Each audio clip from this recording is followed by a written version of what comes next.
आदाब, नमस्कार। मैं नाज़िश रज़ा, वन टीवी में आपका स्वागत है और सबसे पहले नजर डालते हैं हेडलाइंस पर। मध्य प्रदेश में कांग्रेस नेता राहुल गांधी पीएम मोदी पर निशाना, कहा वो आदिवासियों को अपमानित करते हैं।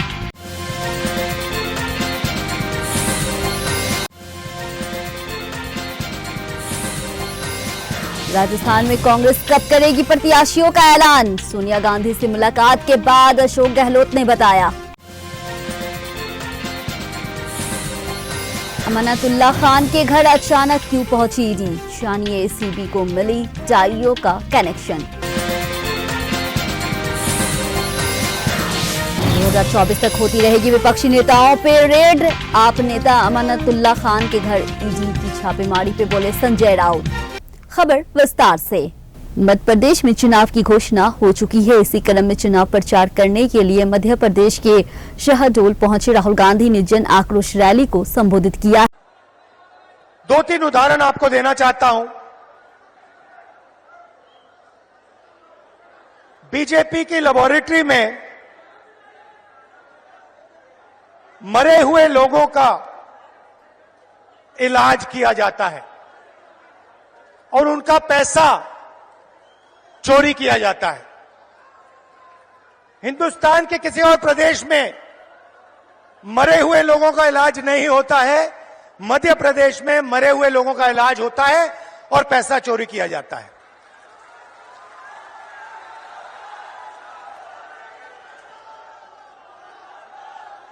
मध्य प्रदेश में और किसी प्रदेश में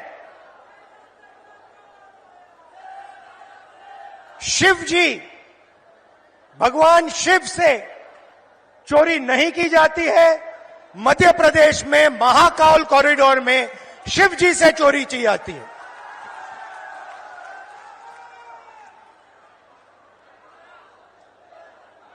बच्चों के जो स्कूल यूनिफॉर्म होती है,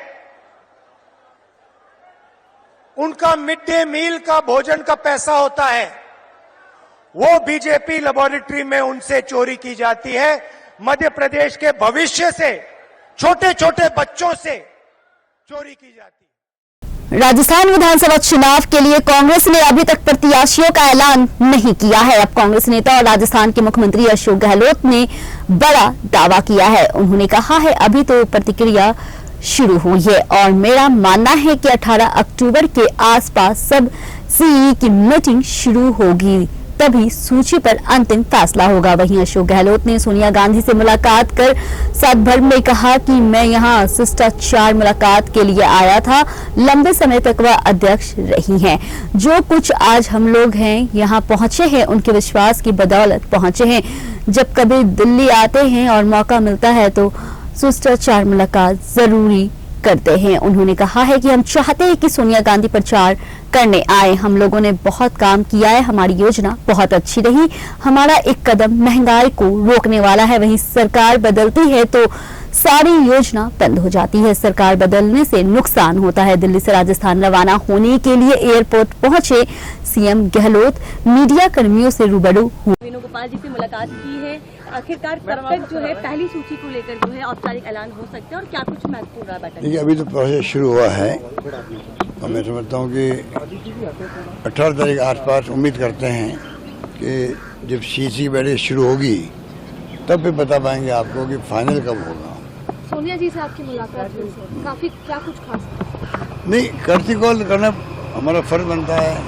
लंबे समय तक हमारे वो अध्यक्ष रही हैं और जो कुछ आज हम लोग यहाँ तक पहुँचे हैं तो उनका आशीर्वाद से पहुँचे हैं। इतना विश्वास मुझ पर किया। पहली बार जब मैं मुख्यमंत्री बना तब से उनका आशीर्वाद मुझे मिला, तभी तो बन पाया। इतना विश्वास था उनका और विश्वास 25 साल से काम रखना बहुत बड़ी बात है। काम रखा हुआ है, इसलिए जब कभी दिल्ली आते हैं मौका मिलता है तो काटती कॉल करना हमारा। क्या आपने कैंपेन के लिए भी सोनिया गांधी को राजस्थान आने के लिए आमंत्रित किया है, क्योंकि चुनाव के दिन बहुत? देखिए, मैडम का आना तो मैं नहीं समझता कि बहुत ही रेयर हुआ होगा कहीं पर। कर्नाटक में एक बार गई वो विशेष परिस्थिति के अंदर। अगर प्रोग्राम बन पाता है तो हमें तो बहुत हमारे लिए गर्व की बात होगी। हम चाहेंगे वो आए वो हम चाहेंगे वो आए, बाकी तो राहुल जी और खड़गे साहब और प्रियंका जी तो सब आएंगे और नेता आएंगे। चुनाव बड़ा, मैं समझता हूँ कि ये चुनाव हम जीत के बताना चाहते हैं, क्योंकि इतने काम किए हैं। अब पब्लिक जो है गांव-गांव में हर घर में बेनिफिशियरी हो गया है। इस प्रकार की हमारी योजना शानदार है, सोशल सिक्योरिटी की है, कानून पार हमने कर दी है, महंगाई को लेकर राहत देने के लिए हमने विनम्र प्रयास किया है। देखो महंगाई की मार सबको होती है, बस विथ ह्यूमिलिटी ये प्रयास किया गया कि इस महंगाई की मार के वक्त में कैसे राहत मिले लोगों को। हमारा हर कदम उस दिशा में है, कैसे कम से कम बचत हो घर के अंदर, जिससे कि बच्चों की देखभाल अच्छी हो सके। इस प्रकार से हमने बचत करने का प्रयास किया और उसमें हम कामयाब भी हुए। जो फीडबैक आ रहा है वो फीडबैक यही है कि चारों और लोगों में मैसेज है गांव-गांव के अंदर। अब बीजेपी वाले कई अफवाहें चलाते रहते हैं, हम लोग उनकी तरफ ध्यान नहीं दे रहे हैं, ना उनको जवाब देना चाहते हैं हम लोग, क्योंकि गुड गवर्नेंस इतनी बड़ी है राजस्थान के अंदर। गुड गवर्नेंस के आधार पर हम पब्लिक से अपील करेंगे भाई अब हमें एक मौका और दो, जिससे कि हम बता सकें आपको कि सरकार रिपीट करने के क्या फायदे हैं और सरकार रिपीट नहीं होती तो क्या नुकसान है, ये बताने का अवसर मिल जाएगा हम लोगों को। जब सरकार बदलती है तो तमाम योजना बंद हो जाती है, छोटी बड़ी अनेकों योजना जो आपको। एंकर 3 आम आदमी पार्टी विधायक अमानतुल्लाह खान के घर पे ईडी ने आज छापेमारी की है। आप नेता के ये सुबह भोर में ही ईडी अचानक पहुंची और छानबीन करने लगी। आखिर ईडी उनके घर अचानक से क्यों पहुंची और इसका डायरी कनेक्शन क्या है, इस बारे में सवाल उठाने लगे हैं। सूत्रों के मुताबिक ईडी ने ये रेड उन डायरियों को लेकर की है जो पिछले साल वक्फ बोर्ड मामले में एसीबी की छापेमारी के दौरान मिली।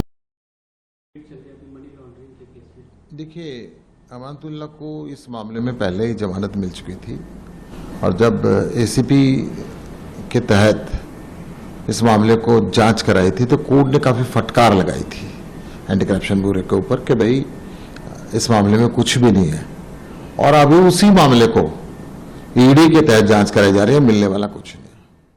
दिल्ली में मनी लॉन्ड्रिंग के एक मामले में आम आदमी पार्टी के विधायक अमानतुल्लाह खान के घर पर ईडी ने आज छापेमारी की है। इसी प्रतिक्रिया देते हुए उद्धव बाला साहब ठाकरे की शिवसेना के सांसद संजय राउत ने कहा 2024 के चुनाव होने तक विपक्ष के नेताओं ने ईडी की छापेमारी करती रहेगी। वहीं महाराष्ट्र में 10 से 12 लोगों के नामों की लिस्ट ईडी के पास है। ईडी के पास अजित पवार का केस था, एकनाथ शिंदे पर ईडी का केस था, कई नेता जेल जाने वाले थे। क्या ईडी उनके पास जा रही है? संजय राउत ने कहा है कि विपक्ष के प्रमुख नेताओं और 2024 तक छापेमारी जारी रहेगी।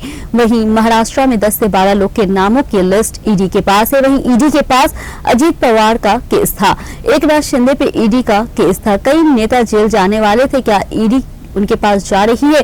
जो विपक्ष है उनसे ईडी, सीबीआई, आईटी जाती रहती है, चलता रहता है। और ईडी ने धन संशोधन में एक मामले की जांच के सिलसिले में मंगलवार को दिल्ली में आम आदमी पार्टी के विधायक अमानतुल्लाह खान के घर परिसर पर छापे मारे। आदमी पार्टी के विधायक अमानतुल्लाह खान के ठिकानों पर ईडी के छापेमारी और शराब नीति मामले में पार्टी सांसद संजय सिंह की गिरफ्तारी को लेकर जुबानी जंग जारी है। इस बीच आप के सांसद राघव चड्ढा ने प्रेस कॉन्फ्रेंस करके बीजेपी को निशाने पे लिया है। पर कहना चाहता हूं, आम आदमी पार्टी वो पार्टी है जो एजेंसियों के आक्रमण से डरती नहीं है।